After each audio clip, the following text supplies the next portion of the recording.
자, 오늘 예레미야 성경 다 읽고 애가 성경을 읽었는데 제목이 좀 특이합니다. 예레미야서도 아니라 예레미야 애가서지요. 이 애가라는 말은 슬픈 노래다 그런 뜻입니다. 예레미야 애가 그러면 예레미야 선지자가 불렀던 슬픈 노래라는 뜻입니다. 우리 예레미야 성경 마지막 장을 확인했듯이 바벨론에 의해서 유다 나라가 멸망을 당했습니다. 그 화려했던 예루살렘 성은 회파되었고 그 안에 하나님의 중심, 예루살렘 성의 중심이었던 성전이 불탔습니다. 성전 안에서 하나님을 섬기는 제사장들이 모두 다 죽임을 당했고 귀족들과 왕족들과 지도자들이 많은 경우에 죽임을 당했습니다. 그리고 백성들도 그리고 왕도 이역만리 바벨론 땅에 포로로 끌려가서 지금 감옥 안에 자유의 신분이 아니라 종의 신분으로 노예로 전락되어 그 민족에 있게 되는 것입니다. 이런 안타까운 절망스러운 그리고 이런 현실로 인하여 예레미야 선지자가 5편의 노래를 부릅니다. 대단히 이 노래가 잘 짜여진 노래입니다. 예레미야 애가 몇 장 있다고요? 제가 얘기했습니다. 몇 장? 5장. 그런데 이 3장을 봉우리로 중심으로 해서 양 옆으로는 다 재미있게 약속이나 한 듯 몇 절씩 되어 있는지 한번 확인해 보세요. 몇 절씩 되어 있어요? 하나만 딱 보면 돼. 2절 마지막 절. 몇 절? 22절. 전체가 다 22절인데 3장만 몇 절로 되어 있다? 뭐 약속이라 한 것 같죠? 66절. 22 곱하기 몇 하면 되죠? 산수는 잘 하시네요. 3 하면 되죠. 이 뭔가 좀 약간 약속이 있지 않습니까? 약속.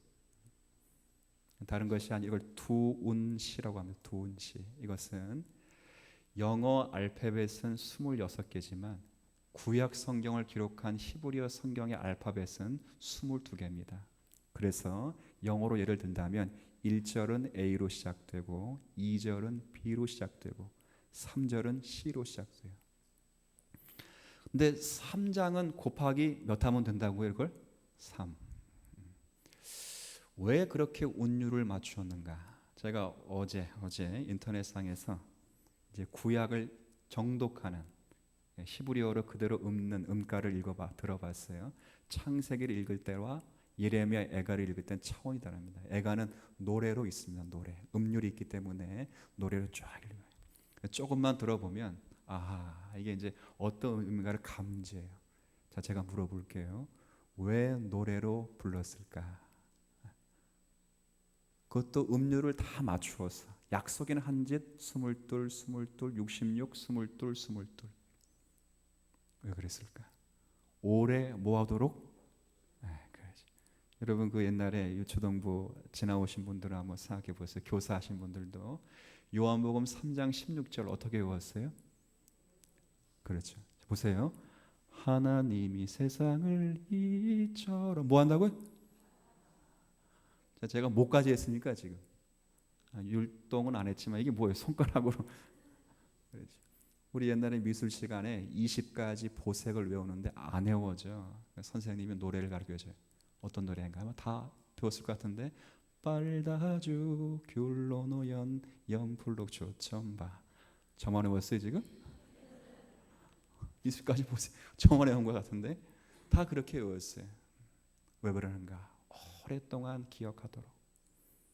이역만리 바벨론 땅에 나라 없는 서러움, 하나님이 날 돌보지 않은 그 서러움, 자신의 신앙의 중심인 성전, 자신의 조국의 모든 것들 다 잃고 왕까지라도 바벨론 앞에 끌려왔을 때 거기서 부르도록 한 슬픔의 노래죠. 근데 참 신기한 게 슬픔의 노래를 오랫동안 기억하라는 게 잘 안 어울려. 물론 슬픔의 노래지만 예레미야 성경을 애가 성경을 잘 묵상하면 슬픔의 노래가 결코 아니라 슬픔 속에 부르는, 한번 따라해 볼게요. 소망의 노래. 제목은 애가지만 슬픔 속에 부르는 소망의 노래가 에레미야 애가서입니다. 그 중에 3장은 66절까지 되어 있어서 1, 2, 4, 5장을 전체를 한 군데 딱 봉우리로 요약해 놓은 거예요. 세 문단, 세 구조로 나누는데 우리가 읽은 19절부터 읽었잖아요. 그 앞부분 1절부터 18절까지는 우리가 이 결과 나라가 망하고 성전이 회파되고 백성들이 포로로 잡혀간 이 모든 것은 하나님이 우리에게 벌하신 것입니다. 모두가 다 우리의 죄의 결과입니다. 그래서 살기가 힘듭니다. 참 힘듭니다. 한번 보시겠어요? 17절, 18절에 두 절만 제가 앞에 쭉 소개되지만 17절, 18절 제가 있습니다. 주께서 내 심령이 평강에서 멀리 떠나게 하시고, 평강이란 소리가 뭔 소리도 모를 정도로, 그리고 내가 복을 내어 버렸으며 행복이란 말이 뭔 소리인지 모를 정도로 지금 절망과 고통 속에 있습니다. 18절, 이 말씀 한번 같이 읽어보세요. 시작. 스스로 이르기를 나의 힘과 여호와께 대한 내 소망이 끊어졌다 하였도다. 이게 무슨 말이에요? 살 힘이 끊어졌습니다. 나의 소망 되시는 하나님도 더 이상 끊어졌습니다. 하나님이 날 사랑하시는지 의심스럽습니다. 아니, 하나님이 계신지, 하나님이 전능하신 분이신지, 하나님 역사의 주관자이신지 제가 잘 모르겠습니다. 아래 끝을 맺습니다. 근데 19절부터 우리가 읽진 않았지만 39절까지 예레미야는 갑자기 노래를 바꾸어서 그래도 하나님이 나의 소망이십니다, 이렇게 노래를 하는 거예요. 오늘 설교는 왜 이렇게 바뀌었는가? 그가 무엇을 발견했기에, 하나님의 무엇 때문에 과연 이렇게 슬픔의 노래가 소망의 내용으로 바뀌었는가? 그리고 마지막 내용 40절부터 66절까지는 절망 가운데 있는 성도가 소망을 발견하고 이제 남은 삶은 어떻게 살아야 되는가? 그 바벨론 70년 포로 속에서 이스라엘 백성들이 무엇을 중심으로 무엇하며 어떻게 살아야 되는가?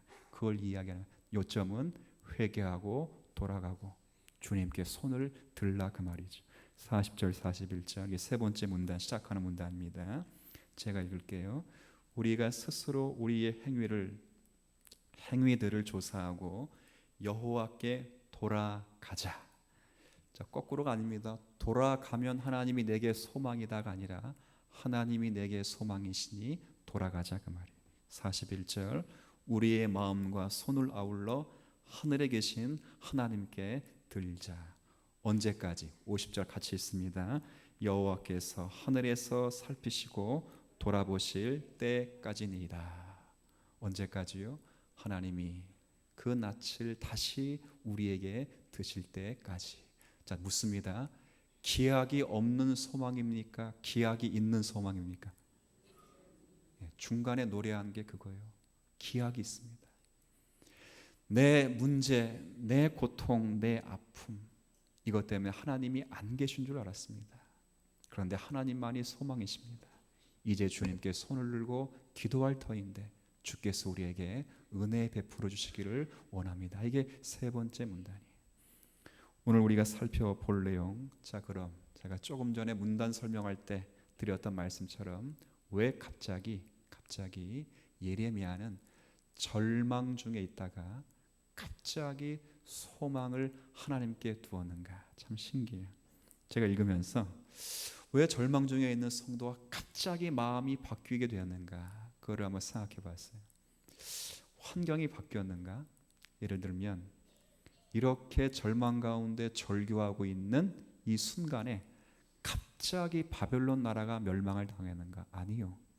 바벨론 나라는 지금도 기세등등해서 그 중동 일대의 황태자로 지금도 군림하고 있습니다.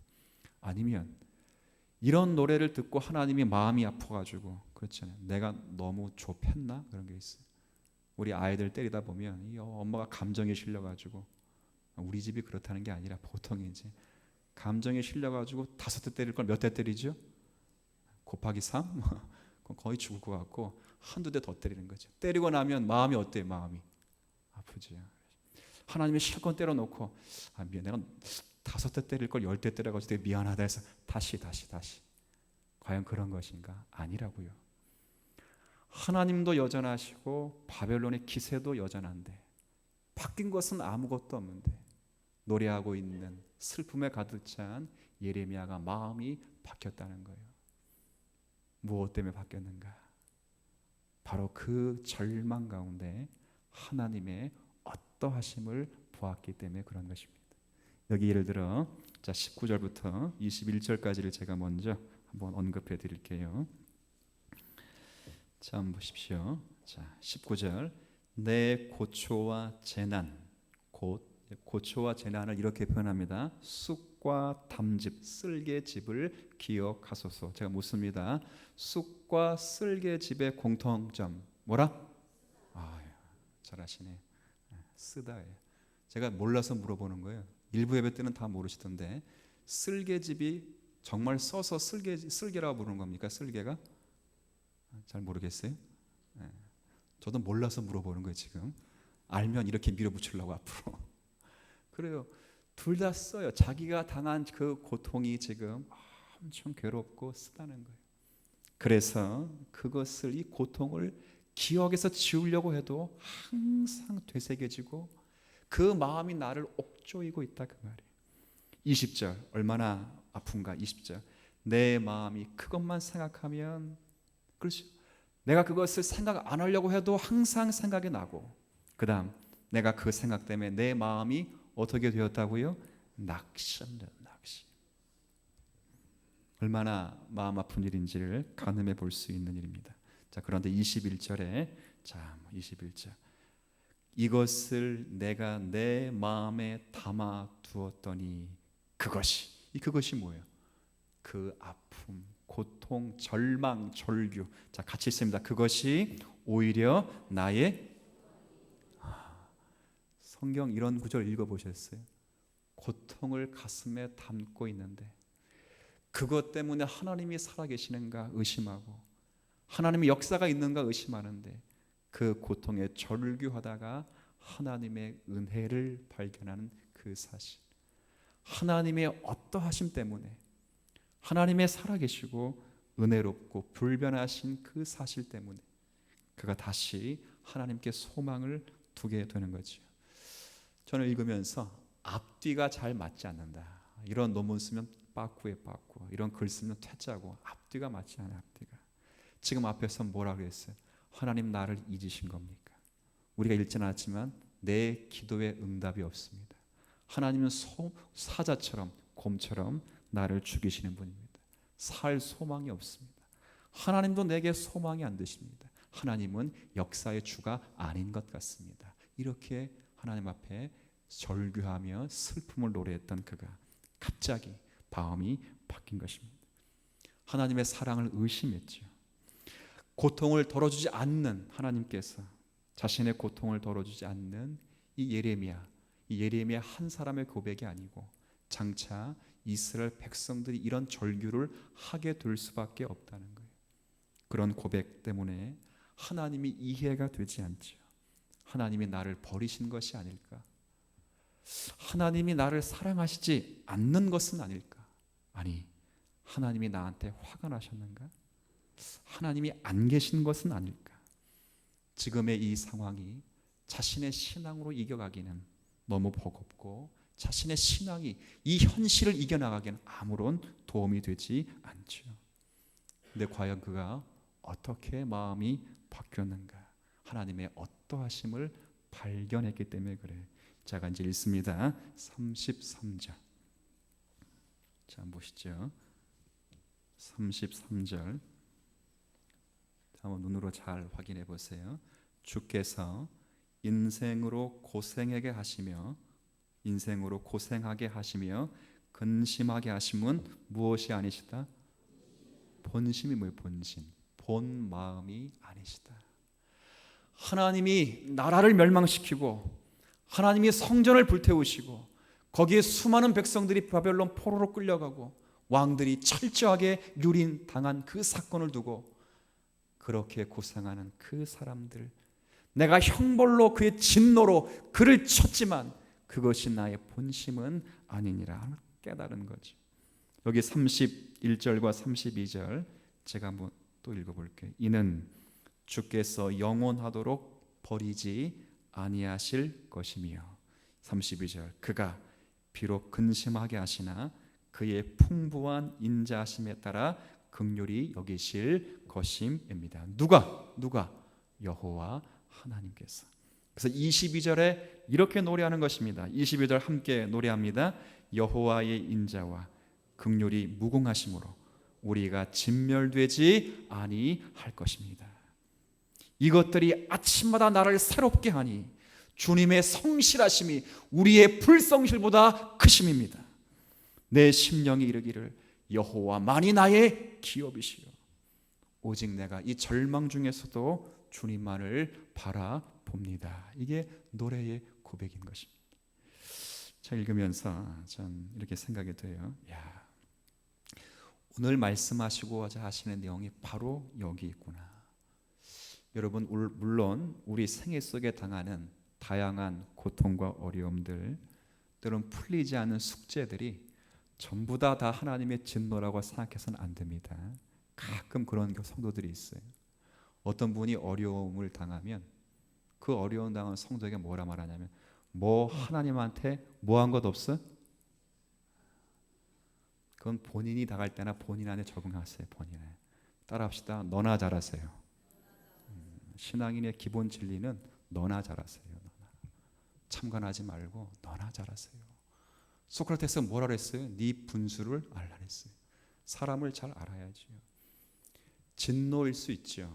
그러나 때론 성경은 그 진노를 넘어 자기 백성을 연단하시고자 하시는 하나님의 깊은 뜻 가운데 주시는 어려움과 고통과 고난이 있는 것이죠. 좋습니다.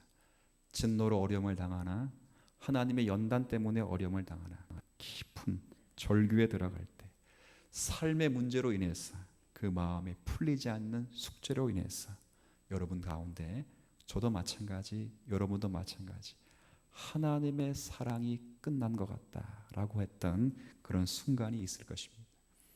환난과 어려움은 오는데 도움의 손길이 오지 않습니다.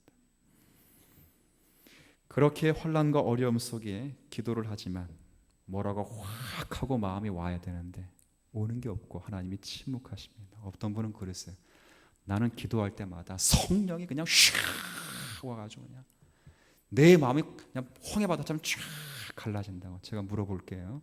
그런 분 여기 몇 분이나 계시는지. 제가 고백하지만 저도 안 돼요. 저도. 그 깊은 절규와 아픔 속에 기도할 때 성령께서 내 마음을 쫙 비춰줘가지고 막 홍해바다처럼 갈려지는 게 없어요. 그렇게 기도하는데 하나님은 뭐하고 계신다? 침묵하고 계신다. 이게 뭔가? 하나님이 나를 사랑하는 게 맞는가? 아니면 하나님이 정말 사랑하신 게 맞는가? 입으로는 하나님은 전능하신 하나님이라 말하고 그분이 말씀으로 모든 천지 만물을 만드셨다 말하고 그분이 무엇이든지 할 수 있는 하나님이라 말하지만 내가 주님의 은혜를 받고 예수 그리스도를 믿으며 이 땅 가운데 살아가는 현장에서는 하나님의 전능하심이 내가 원하는 방식으로 잘 맺어지지가 않지요. 예수를 믿으면 마치 기적이 있을 것 같고 예수를 믿으면 마치 평화와 많은 능력이 있을 것 같은데 예수를 믿는 그 성도의 삶에 직접적으로 하나님이 개입하신 그 개입이 우리가 보는 대로 그렇게 넉넉하지 않다는 것입니다. 제가 얼마 전에 들은 이야기인데요. 미국의 유명한 여자 목사님이 5명이 계셔요. 5명. 야, 얼마나 유명한지 이분들이 집회하면 비행기를 타고 5시간, 6시간을 비행기 타고 와서 듣고 2시간 듣고 갑니다. 비행기 값만은 보통이 아니죠. 우리 제주도 가는데 얼마나 걸릴까요? 한 30분, 40분 비행기 시간이. 근데 그거의 10배 이상을 와서 타고 가는 사람이 많아요. 그래서 궁금했다는 거 아닙니까? 야, 뭘 강의하길래 어떤 집회를 하게 사람들이 메어 터지고 비행기 타고 이렇게 많이 올까? 그래서 추측을 했어요. 야, 병든 자를 고치는 신유 집회인가? 손을 얹으면 암병이 낫고 안진병이 일어난 그런 집회인가? 아니면 귀신 들린 자를 쫓는 축기 사역인가? 아니면 명강의, 신학적인 강의인가? 아니면 와서 기적을 체험하는 그런 카리스마가 많은 그런 집회인가? 그래서 내용을 확인해 봤어요. 놀라지 마세요. 내용이 이런 내용입니다. 아이가 학교에서 왕따를 당했는데 신앙인으로 어떻게 대처하면 좋겠는가? 이 강의 들으러 몇 시간 비행기 타고 온다고요? 며느리가 시어머니와 관계가 안 좋은데 어떻게 신앙인으로 이것을 잘 이겨내며 극복할 수 있을까? 내가 예수 그리스도를 믿었는데도 이웃과 화해하지 못하고 이웃과 관계가 안 좋은데 어떻게 이 문제를 해결할 수 있는가? 또 강의의 내용은 그거예요. 내 남편이 알코올 중독자인데 이것을 어떻게 주님 안에서 해결할 수 있는가? 그 문제를 들어 수없이 많은 성도들이 왔다가 비행기를 타고 와서 듣고 가는 거지. 제가 이걸 들으면서 생각을 했어요. 무슨 말인가? 예수를 믿어도 예수를 안 믿는 사람들이 하는 근심과 걱정과 삶의 고통이 다르지 않다. 다르지 않다는 것입니다. 아시겠어요? 내가 예수를 믿으면 자식이 내 마음대로 되고 남편이 내 마음대로 되고 집안이 내 마음대로 되지 않습니다. 내가 예수를 믿음에도 불구하고 자식이 말을 안 듣고 남편이 말을 안 듣고 며느리가 말을 안 듣고 시어머니가 내 마음대로 되지 않죠. 예수 믿으면 갑자기 집안이 천국이 된다거나 자녀가 학교에서 1등을 한다거나 짱이 된다거나 그런 거 없어요. 시어머니와 말이 통해서 그냥 하나가 된다거나. 그래서 어떤 며느리들은 시자만 보면 고개를. 그래서 우리 집은 시금치를 안 먹습니다. 진짜 먹는다는 게 아니라 그렇다. 그런 많은 사람들이 있는 거예요. 모두가 다 예수를 믿음에도 불구하고 겪는 아픔과 고통들이 이 세상에 놓여 있는 것과 별반 다르지 않죠. 내가 뭐 잘못했는가? 하나님이 나를 사랑하는 것이 맞는가? 성도들이 모여서 무슨 이야기 할까요? 여러분 모여서 무슨 이야기 합니까? 이런 이야기 합니까? 삼위일체 하나님이 얼마나 높고 위대하시는가? 그런 이야기 하세요? 모여서? 아니요. 제가 들어보니까 그런 얘기 안 하죠. 무슨 얘기 합니까? 예수님이 하나님이신데 그 한 인격 안에 어떻게 하나님 되심과 사람 되심이 한 인격 안에 있는가? 이런 얘기 여러분 모여서 그런 얘기 하세요? 여러분 모여서 하는 얘기 거의 대부분 뭐죠? 누구 이야기 합니까? 자식 이야기, 남편 이야기, 또 그놈 이야기, 또 그다음 거의 대부분이 우리 삶에 매여 있어요. 예수를 믿는다고 집안이 천국이 되거나 예수를 믿는다고 삶의 모든 문제가 내 방식에 맞춰 착착착착 아구가 떨어지지 않습니다. 예수를 믿는데 삶에 당하는 그 고통, 그 아픔, 풀리지 않는 문제들이 있죠. 하나님께 묻습니다. 하나님 침묵하시는 것 같습니다. 그러나 그것이 성도가 살아가는 자리입니다. 자녀를 먼저 잃은 부모님의 전류를 들어보셨어요? 행복하게 잘 살고 있는 한 가정에 죽음이 불쑥 찾아와서 남모른 아픔을 겪고 있는 성도의 전류를 들어보셨습니까? 유익하게 행복하게 한 생을 잘 살아가는데 어느 누구도 예측하지 않는 병고로 인해서 마치 나의 인생이 끝난 것 같이 여겨지는 삶의 지독한 고민을 들어보셨습니까? 그분들이 예수를 잘못 믿어서 그분들이 하나님의 진노의 결과로 하나님이 그를 사랑하지 않았기 때문에 이 땅 가운데 사는 성도들이 겪는 대단한 아픔과 고통은 믿지 않는 사람들과 별반 다를 것이 없이 우리가 살아가고 있는 것이죠. 그런데 마음은 더 괴롭습니다. 예수 안 믿는 사람은 그냥 털면 그만이죠. 그러나 예수 믿는 사람들이 이것이 내게 왜 왔는가? 더 큰 고민과 더 아픔 속에 갖는 것입니다.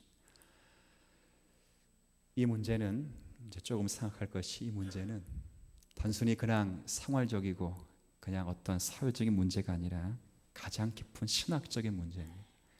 이런 절규와 아픔 속에 있는 그 문제의 핵심은 하나님이 나를 사랑하시는 것이 맞는가 하는 그런 문제이죠. 내가 하나님께 사랑을 받은 증거가 무엇인가? 내가 하나님께 소망을 둔다고 하는 그 소망이 무엇인가? 나보고 어떻게 살라는 말인가? 그거죠. 오늘 본문의 내용은 이 이야기를 하는 것입니다. 너희들을 사랑하신 그 증거, 내 유일한 소망의 증거, 내가 무엇을 믿고 남은 여생을 살아가려는가? 그것은 예레미야가 불렀던 이 노래 속에 보면 백성들 안에 있거나 예레미야 속에 있는 것이 아니라 하나님은 여전히 인자와 긍휼이 풍성하신 분이시고 불변하신 분이시며 회전하는 그림자조차 없으신 분이시다. 그 사실에 있는 것입니다. 구약 이스라엘 백성들이 종종 하나님의 사랑을 확인하는 방법이 있습니다. 어떻게 하나님의 사랑을 확인하냐면 성경을 쭉 쓰다가 시편의 기자가 노래를 부르다가 바뀐 상황은 하나도 없는데 나중에 무엇을 확인받고 기쁨으로 바뀌냐면 우리를 출애굽시키지 않으셨습니까? 그거죠. 출애굽 사건 가운데 가장 유명한 홍해 사건, 그 성경 곳곳에 시편에 보면 바다에 길을 내신 하나님 이런 게 많아요. 그렇게 어려움 속에 절규하며 하나님이 사랑이십니까? 하나님이 날 사랑하시는 것이 맞습니까? 절규하면서도 상황과 조건과 환경은 아무것도 바뀌지 않았는데 그 시는 기쁨으로 노래하면서 그 마지막에 하나님은 나를 구원하셨고 우리를 출애굽시키셨습니다. 그거지. 그게 왜 인생의 가장 큰 사랑의 증거가 되지요?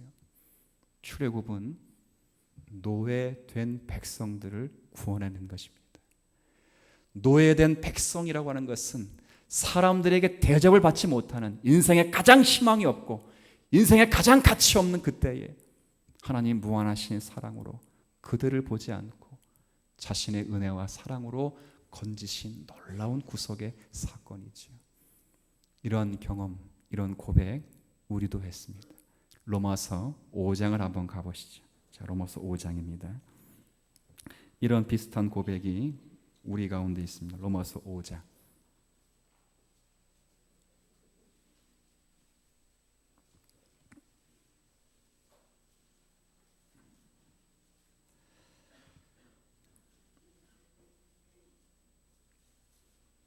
자, 로마서 5장 신약 성경 245쪽 한번 보십시오.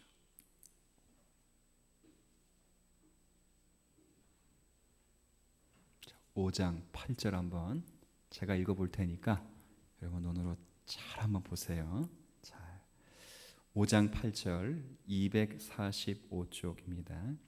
우리가 아직 죄인 되었을 때에 그리스도께서 우리를 위하여 죽으심으로 하나님께서 우리에 대한 자기의 사랑을 뭐 하셨다고요? 확증하셨다. 무슨 말입니까? 로마서 5장 1절부터 11절의 말씀은 성도가 갖는 확증입니다. 증거입니다. 내가 하나님께 사랑받은 증거가 뭐냐? 하나님이 나를 사랑하신 그 증거가 뭐냐? 증표가 뭐냐? 증표가 뭐라고요? 하나님이 우리를 위하여 누구를 주셨다고요? 그리스도 예수를 주신 것. 이것이 하나님이 나를 사랑하신 가장 큰 증거이며 성경은 어느 것도 그 외에 다른 것을 찾지 말라는 것입니다. 언제 확증하시고 언제 증거하셨고 언제 주셨는가? 여기 읽은 대로 8절에 우리가 아직 뭐 했을 때? 죄인 되었을 때. 10절 우리가 아직 뭐 됐을 때? 원수 되었을 때. 6절 우리가 아직 뭐 했을 때? 연약할 때. 이 말은 뭐예요? 출애굽처럼 노예처럼 인생에 소망이 없고 가치가 없는 그때에 주 예수 그리스도를 우리를 위하여 주셨다는 거지. 종종 우리가 실수하는 것이 있습니다. 우리는 하나님께서 나를 사랑하셨다면 외적인 것을 증거해서 그 사랑을 확인받으려고 합니다. 건강이 있다거나 물질이 있다거나 하나님이 그것들을 주실 수 있죠.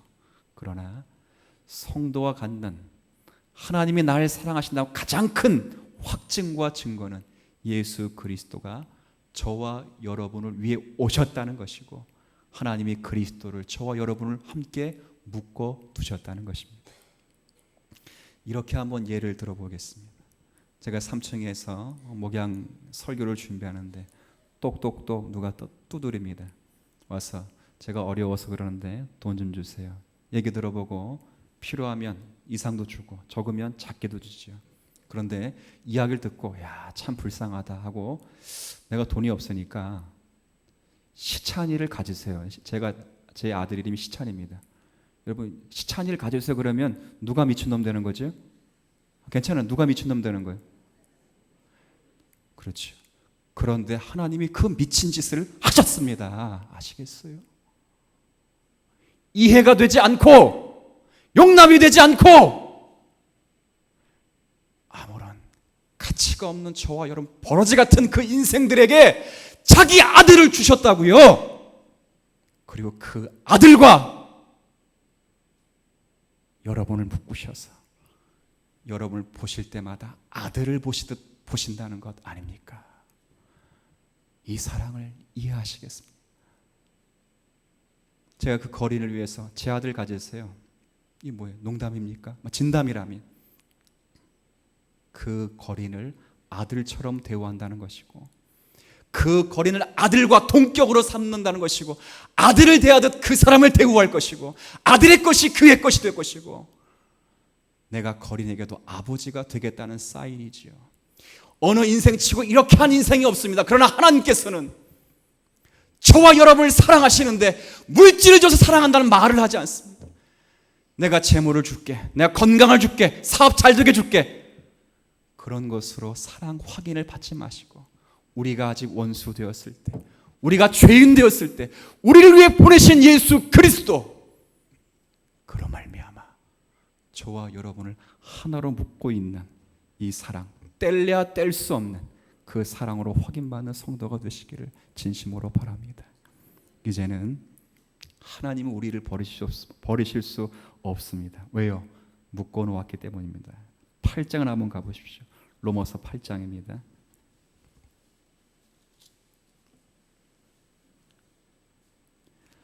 로마서 8장 31절 제가 읽을 테니까 한번 여러분 천천히 한번 눈으로 정독해 주시면 좋겠습니다. 로마서 8장 31절 그런즉 이 일에 대하여 우리가 무슨 말 하리요? 만일 하나님이 우리를 위하시면 누가 우리를 대적하리요? 자기 아들을 아끼지 아니하시고 우리 모든 사람을 위하여 내주신 이가, 이분이 누구시라고요? 아버지 하나님이십니다. 그가 어찌 그 아들과 함께 우리에게 모든 것을 주시지 않겠느냐. 이 말은 뭐예요? 내가 너희를 위하여 내 아들까지 죽였는데 너희를 위하여 못 줄 것이 무엇이며 못할 것이 무엇이 있겠느냐? 왜 내 사랑을 의심하느냐? 왜 너를 향한 나의 마음이 끝난 것으로 이해하느냐? 돈이 없다고? 건강이 좋지 않다고? 내가 기도한 것이 내 뜻대로 응답되지 않았다고? 아니라는 것입니다. 우리 생애 속에서 그리스도를 보내셔서 하나님이 자기 사랑을 확증하신 것입니다. 각자의 삶이 다르고 고난은 다를지라도 하나님이 날 사랑하신다는 것은 다 같이 확증해야 될 내용입니다. 저 사람은 잘 되는데 왜 나는 안 되는가? 나는 덜 사랑하는 것이 아닌가? 아니라고요. 날 위해 죽으신 그 그리스도의 사랑 앞에서 그런 말을 하지 말라는 것입니다. 내 아들은, 내 딸은 왜 저 집 아들보다 못난 것인가? 저 집 딸보다 못한 것인가? 그렇게 말하지 말라는 것입니다. 여러분이 부족하게 느끼는 그 아들, 딸을 위해서 하나님이 그리스도 예수를 주셨다는 것입니다. 하나님의 사랑을 확인하고 싶으십니까? 그리스도를 보십시오. 그분으로 충분한 것입니다. 이것이 예레미야 선지자가 우리에게 말씀하는 것입니다. 나라가 멸망했다고, 성전이 무너졌다고, 제사장들이 포로로 죽었다고, 그것 때문에 희망이 없다 말하지 말라는 것입니다. 동일하게 여러분들이 풀리지 않은 삶의 고민, 여러 가지 질고 여러분의 삶의 고통, 고통 때문에 하나님이 안 계시거나 나를 사랑하지 않는다고 말하지 말라는 것입니다. 저와 여러분의 삶과 생활은 저는 잘 모릅니다. 여러분이 제가 고민을 이야기해도 제가 그 고민을 해결할 줄 능력이 없습니다. 다만 저는 함께 웃고 함께 울고 여러분을 위해 기도해 줄 뿐입니다. 그러나 하나님은 하시겠답니다. 그 어느 때보다 절망 가운데 있는 유다 백성들, 그러나 그 절망의 자리가 아니라 하나님을 깊이 만날 수 있는 은혜의 자리라고 하는 것입니다. 북이스라엘과 남유다가 수백 년 동안 섞어 살지 못하고 떨어지면서 나뉘면서 수백 년 동안 풀어와야 됐던 우상의 문제를 우리 하나님께서는 70년 만에 해결하신 것입니다. 수백 년 동안 떨어져서 그들의 마음이 하나님을 향하여 집중하지 못할 때 하나님 매를 대심으로 70년 만에 그들의 마음을 주님 앞에 묶어 두신 것입니다. 하나님의 사랑이 없다고요? 예, 외적으로 보이기에는 부족해 보이지요. 성전이 없고 자유가 없고 자존심이 무너지고 돈이 없는 것처럼 보이지요. 그러나 깊은 절망 속에 있는 그 자리가 하나님이 그를 세우시기 위한 하나님의 은총의 자리인 것입니다. 이것이 저와 여러분의 살아가는 삶의 자리입니다. 사랑하는 성도 여러분, 여러분 가운데 어떠한 일이 있는지는 전 잘 모릅니다. 그러나 어떠한 일이 있든 간에 그 어떠함보다 하나님이 여러분을 사랑하셔서 그리스도 예수를 주셨다고 하는 이 불변의 한 가지 사실, 그리고 그를 그리스도시요 살아계신 하나님이라 부를 수 있는 우리의 신앙적 고백이 저와 여러분이 하나님의 사랑을 받는 가장 큰 축복임을 기억하며 한 주간 동안 주님 자녀로서 살아가는 일 잘 감당하는 우리 모두가 되시기를 주님의 이름으로 부탁을 드립니다.